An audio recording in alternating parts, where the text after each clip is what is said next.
All right, back for part two, rate of change. Last video of the unit. It's pretty exciting. And I'm going to get back to the point that I was making at the end of part one in a second here. The next little bit of business. If we've talked about this before, this is review. If the rate of change is positive, then the graph, the function, if the rate of change is positive, is increasing, right? It's going up. Slope of the secant, slope of the tangent is positive, the graph is increasing. And in fact, one tells us the other. And if it's negative, f at x is decreasing. And we saw that in the example that we had, right? We had the rate of change in A was negative, and we saw the graph was going downhill. No problem, no surprises. If the rate of change of f at x is equal to 0, then we've got, remember, we got a horizontal tangent.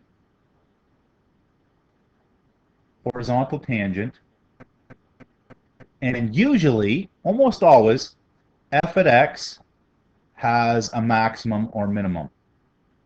And this brings me to the point I wanted to make. Because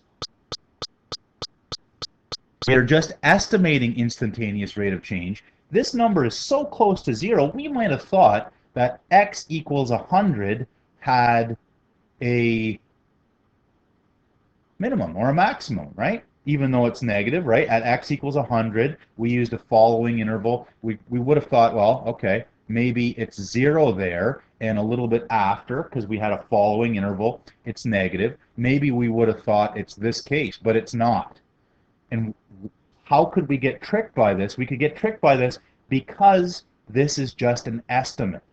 You know, later in calculus class, next semester perhaps, or for some of you it'll be in college or university, you'll be talking about a way to get the instantaneous rate of change exactly at any point. But in this case, you know, we have to combine our knowledge of the rational function and the horizontal asymptote to know that this doesn't represent a maximum or a minimum. This isn't a horizontal tangent, that this is actually still going downhill. So word of warning that it has to be equal, not about equal to, even though, you know, we would have been tempted to think that this is close enough to 0, and we've made those estimates earlier, but we thought about it before we actually made that call.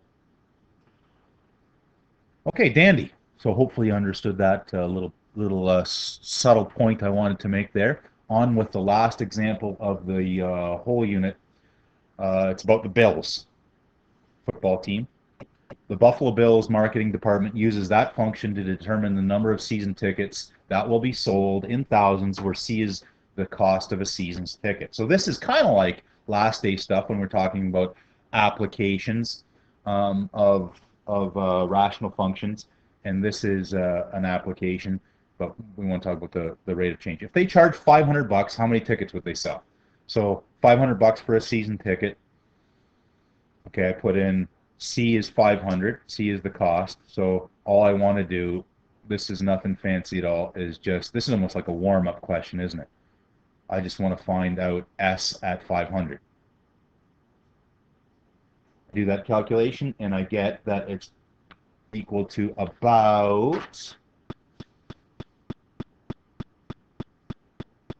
20 decimal 408 and change, and that's estimate. And notice that that's in thousands of tickets.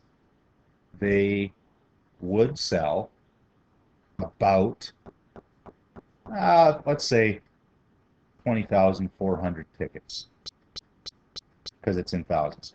And now we get an idea of what this function is doing. So find and interpret the ROC when C equals 500.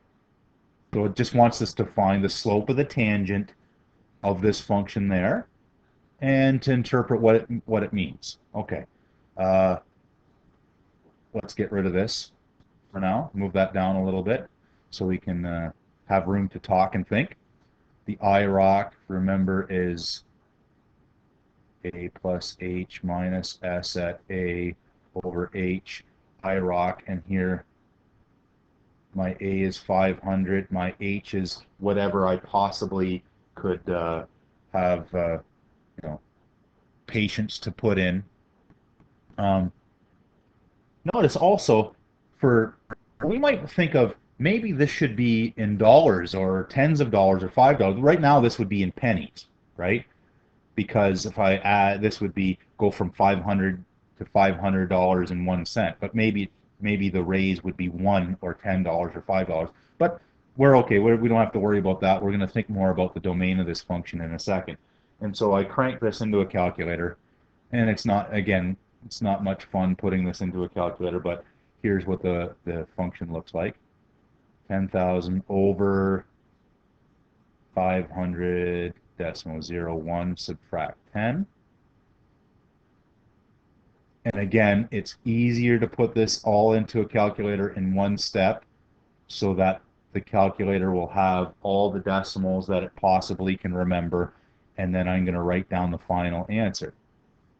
Again, I'm going to move this down just so I can fit. And I got, you clunk, clunk, clunk, clunk that into a calculator, and you get about negative 0.0416. Now, what are the units here? Well, remember, the top part, the S values or the Y values, the vertical axis would be thousands of tickets.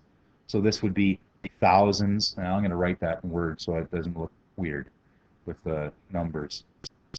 Thousands of tickets.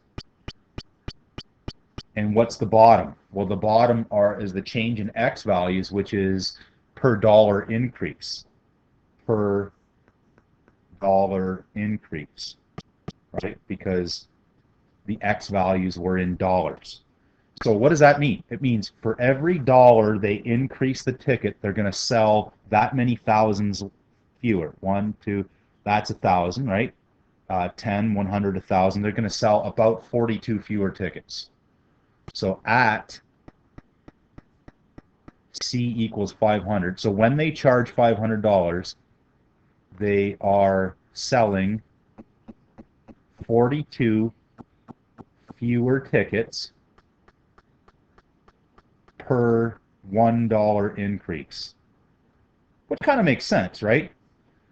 You raise the ticket price, you're going to get fewer sales. You know, you raise the ticket, you're going to get fewer people that want to go or are willing to pay.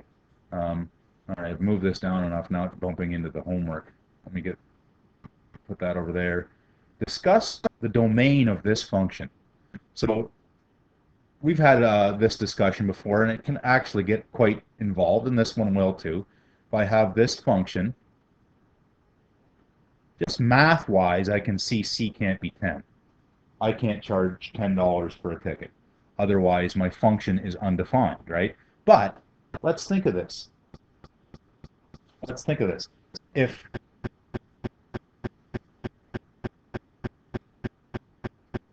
C is less than 10, so obviously C can't, but if C is less than 10, like $9 for a ticket, then I'm going to get a negative, right? Then S is less than 0, which doesn't make sense.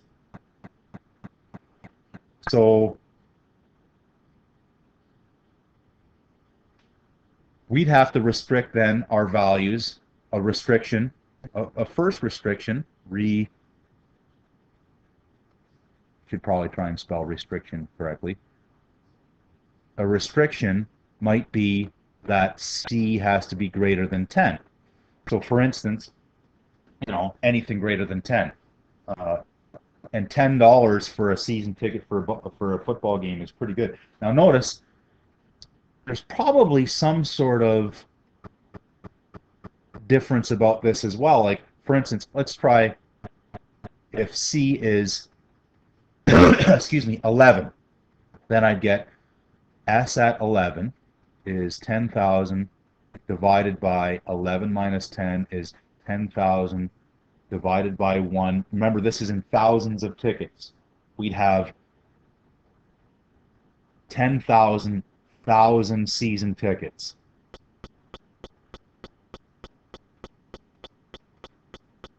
I don't think we have a stadium that will fit 10 million people in it. So there must be some sort of maximum value that we'd have to charge a certain amount to scare a certain number of people away. You know, what we'd have to do is figure out, because we know what the stadium capacity is, or we could look it up. It's about 70,000, right? The stadium capacity, and what we would do then is we'd solve when is that value less than 70, because then we could find out that restriction of the stadium capacity, what we could charge to get the best or possible season ticket prices. And so here, and I'm not going to go ahead and do that, but we could. So there's another restriction on here too, based on stadium capacity. So again, stadium capacity. The point is, whenever we have these applications, we do have to think fairly hard about what exactly the calculation is telling us and what the function is modeling. This one, by the way, had nothing to do with rate of change, but it had more to do about last day stuff on applications. All right, there's some choice for you to do, a few for you to try, and then on to review and test very soon.